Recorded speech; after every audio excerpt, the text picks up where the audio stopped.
Hi everybody, my name is Anastasia and welcome to my London vlog. To those who know me know that my family was visiting, and oh my god, I looked at the last vlog and I was horrified of my face. What I had was a terrible reaction to the carbs. Not terrible, but basically my body held so much water that I felt literally like I was going to explode. My arms, my face, my legs, everything felt it was like a balloon, like blown up. I put on like 4 kilograms of weight, and it was obviously not a real weight because in the last 2 days I lost like 2 kilograms, and obviously I couldn't put on fat and then lose fat, so it was all water.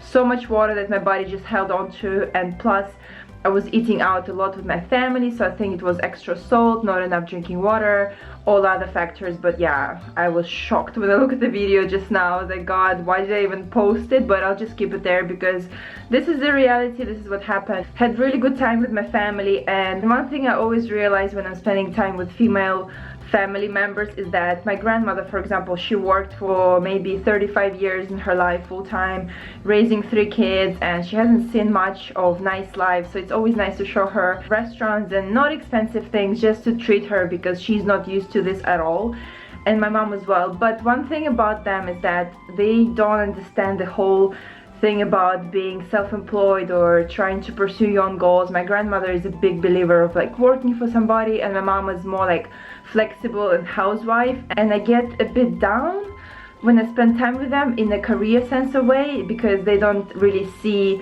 satisfaction of like earning money for yourself and doing something. So I always feel strange because I like going out and relaxing all day, but when I do too much relaxing I get very anxious. I like going to the meetings, I like producing content for you guys, working hard on my website for the lingerie. I love when I see sales growing and satisfaction of pursuing my dreams and getting financial results back, or saving on something, or getting a good bargain in the shop. It's what drives me, and this is why I like having friends who are also ambitious.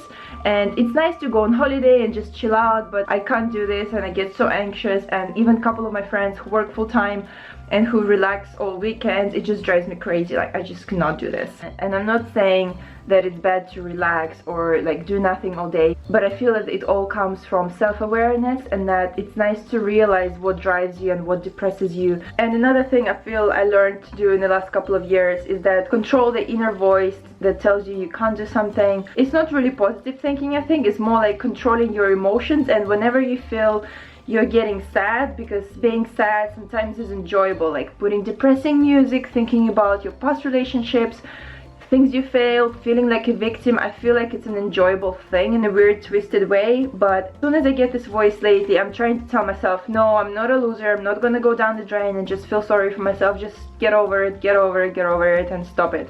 Or when I feel really down, I do get sad and I cry a little bit, but then I just move on with my life. I guess the point of what I just said is that you have to find your own motivation, even if your ambition to be a housewife and raising kids, and it's fantastic, but I feel that maybe hanging out with career people will depress you, while for me it's the other way around. When I see girls who are just enjoying being girly, pampered, and wanting to just, you know, get married and things, it is fine. It's not like I'm judging them or anything like that. It's just that for me, I get synced into this kind of really sad world when I hang out with them because I want to be achieving something, and it's just a personal thing. Maybe like my grandma says, I have more of a man in me, I don't know. Try to listen to your own awareness and just see how you feel with different types of people, who inspires you and why.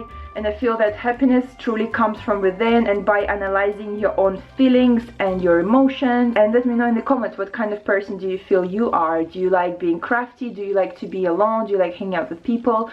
What makes you happy in a, I don't know, in a productive way or not in a productive way? It doesn't matter. Maybe you just love gardening, I don't know. You let me know. I'm really curious about you guys.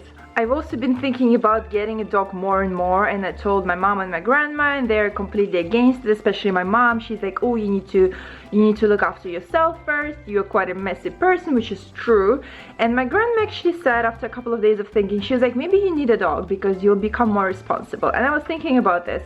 Being only child, working for myself, I love personal space, and sometimes I get very anxious when a lot of people are around me.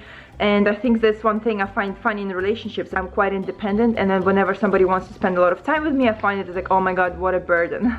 And one of my messy parts is that I leave a lot of things on the floor. I undress, I put my clothes on the floor, I do anything, I put things on the floor. It's like a big mess, and being messy is definitely affecting my life.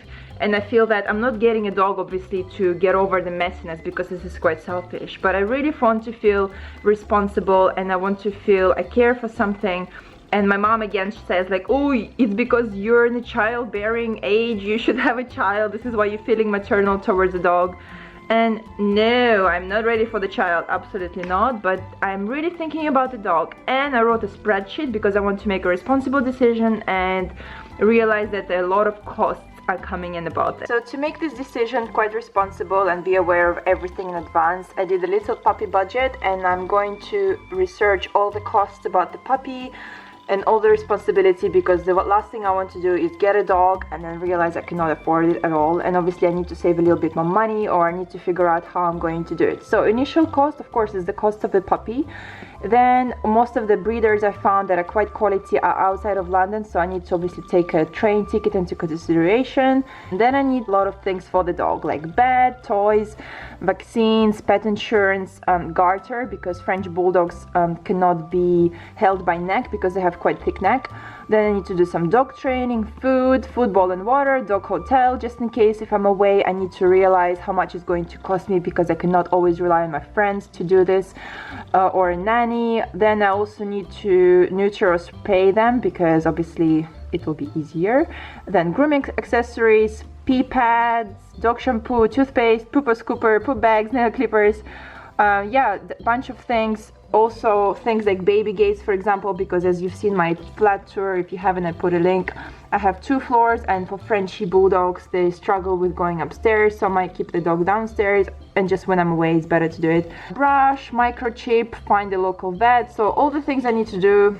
Yeah, just the basic things. I probably need to add even more. And I even contacted a few breeders around the UK, and I found a couple of really good ones, and it's nice to email all of them at once, because you see the reaction, and some breeders are very excited about it, or some breeders ask you what you're like as a person, and this is where you get awareness of if a breeder cares about their dogs and they want a quality home, or they just want to get rid of them. It's like, this is the price, take them, this is the picture. And some breeders actually put a lot of information, maybe some videos, ask about your living conditions. So I think it's always good to do research regardless of whatever you're doing. So this was just a little update. From tomorrow I'll start doing proper vlogs. Now I just need to get back on track, try to organize my work, go to the post office to send some laundry orders, have lunch, go to buy some groceries. So today will be just a domestic day to get everything on track. And yeah, the main thoughts for me right now are getting back into shape, not like nothing dramatic, but just drinking more water, doing regular exercise is important, and then obviously going back to the normal sleeping pattern, eating healthier, and think about dog, and think about business, and think about fitness opportunities, because I've done a couple of photo shoots and maybe I should submit some pictures to magazines, I don't know. I'll keep you updated for sure. So thank you so much for watching. Bye!